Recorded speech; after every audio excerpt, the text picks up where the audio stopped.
Oke, mari kita mulai kupasan kali ini. Kita akan melihat bagaimana data, ya betul, data, ternyata sudah menjadi semacam kekuatan super. Sebuah kekuatan yang bisa mengubah dunia kita, dan yang paling penting, memberi kita kemampuan untuk menghadapi tantangan-tantangan terbesar.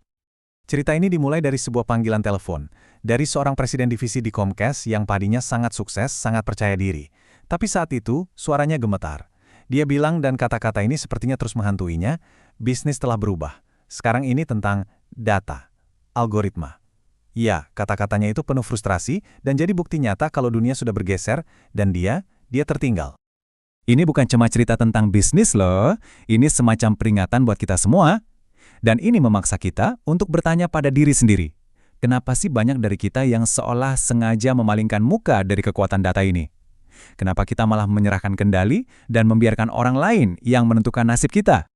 Oke, kita lanjut ya. Rasa takut atau keengganan untuk berurusan dengan data ini, nah ini bisa kita sebut sebagai penyangkalan data. Mari kita bedah lebih dalam. Slide ini menarik banget, karena ini mengupas lapisan-lapisan penyangkalan data, hambatan mental yang sering kita alami. Coba kita lihat. Pertama, ada yang mikir, ini bukan urusan saya. Lalu yang kedua, ada anggapan kalau data itu rumit, cuma buat yang jago ngoding atau punya gelar S2. Ketiga, kita malah pasrah, mikir biar para kutu buku aja yang urus. Dan yang terakhir, nah ini, ada ketakutan kalau data itu pada dasarnya jahat, apalagi setelah kita lihat banyak contoh penyalahgunaan data oleh perusahaan-perusahaan teknologi besar. Nah, disinilah kita perlu mengubah cara pandang kita. Daripada melihat data sebagai ancaman, gimana kalau kita melihatnya sebagai sebuah alat?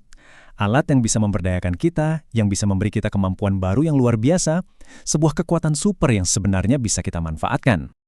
Oke, kekuatan super yang pertama adalah kemampuan untuk tahu segalanya. Kemampuan luar biasa untuk melihat gambaran besar, untuk memahami sistem-sistem raksasa dan rumit yang tadinya nggak kelihatan sama sekali. Dan lihat deh ini dengan jelas menunjukkan betapa pesatnya kemampuan kita untuk melihat.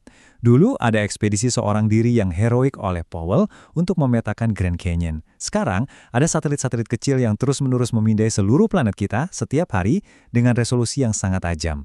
Perubahannya luar biasa kan? Kemampuan baru ini, yang bikin organisasi seperti Climate Trace bisa menunjukkan sumber-sumber polusi di seluruh dunia dengan sangat presisi. Jadi masalah perubahan iklim yang tadinya terasa abstrak dan besar banget, sekarang jadi lebih terukur dan bisa ditindaklanjuti. Kita bisa melacaknya sampai ke satu pabrik tertentu dan menuntut pertanggungjawaban yang nyata. Oke, jadi selain bisa melihat gambaran besar, data juga memberi kita kekuatan presisi, kemampuan untuk menemukan titik yang paling krusial yang kalau kita sentuh bisa jadi kunci untuk menyelesaikan masalah yang paling rumit sekalipun. Coba perhatikan perbandingan ini, keren banget kan? Dua pemimpin, terpisah ribuan tahun, tapi pakai strategi yang sama. Memusatkan kekuatan mereka di satu titik kritis. Yang satu di celah gunung yang sempit, yang satunya lagi di dalam lautan data. Pada puncak gelombang pertama COVID-19, angka kematian di New York City dalam 30 hari mencapai 197 orang per 100.000 penduduk. Coba bayangkan ya, angka itu benar-benar menunjukkan betapa parahnya situasi saat itu. Tapi, disinilah keajaiban data bekerja. Cuma dalam waktu 6 minggu setelah mereka menerapkan strategi titik rawan berbasis data, angka itu turun drastis menjadi hanya 1,4 kematian per 100.000. Ini bukti yang luar biasa tentang bagaimana presisi data bisa menyelamatkan nyawa. Kekuatan super kita yang berikutnya adalah iluminasi, yaitu kemampuan untuk menerangi kegelapan, untuk memecahkan apa yang kita sebut masalah ruang gelap. Jadi, intinya gini, saat kita nggak tahu apa yang ada di depan, saat semuanya gelap dan nggak pasti, naluri kita cenderung berasumsi yang terburuk. Rasa takut ini bikin kita lumpuh, nggak berani melangkah, dan akhirnya bisa mematikan inovasi sama sekali. Nah, ini dia teka-teki yang dihadapi industri energi terbarukan. Metode lama untuk memetakan dasar laut itu bukan cuma lambat, tapi juga sangat merusak lingkungan, terutama bagi mamalia laut. Lalu, muncullah Bedrock, sebuah perusahaan yang berhasil memecahkan misteri lautan. Mereka pakai armada kapal selam pintar untuk membuat peta dasar laut yang super detail dan bisa diakses.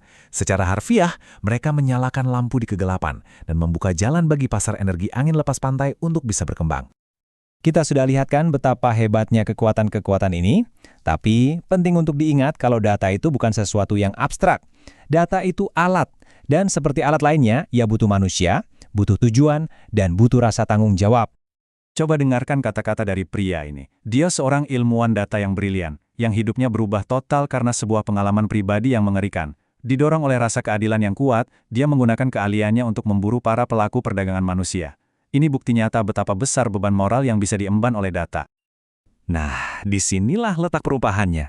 Percakapan ini bukan lagi cuma soal teknologi, tapi tentang kemanusiaan kita, tentang niat kita, tujuan kita, dan keberanian moral yang kita miliki. Ini membawa kita ke sebuah konsep yang sangat penting, kewajiban fidusiari. Sederhananya, ini soal kepercayaan. Kalau seseorang mempercayakan data atau masalah mereka kepada kita, kita punya tugas suci untuk menjaganya. Misi kita adalah kembali dengan sebuah jawaban untuk membawa terang ke dalam kegelapan. Pada akhirnya, kupasan ini meninggalkan kita dengan sebuah tantangan, sebuah panggilan untuk bertindak. Sekarang kita tahu ada kekuatan super ini. Pertanyaannya adalah, masalah apa yang akan kita selesaikan? Tanggung jawab apa yang akan kita ambil? Masa depan ada di tangan kita, dan kekuatan data ini bisa kita gunakan untuk kebaikan.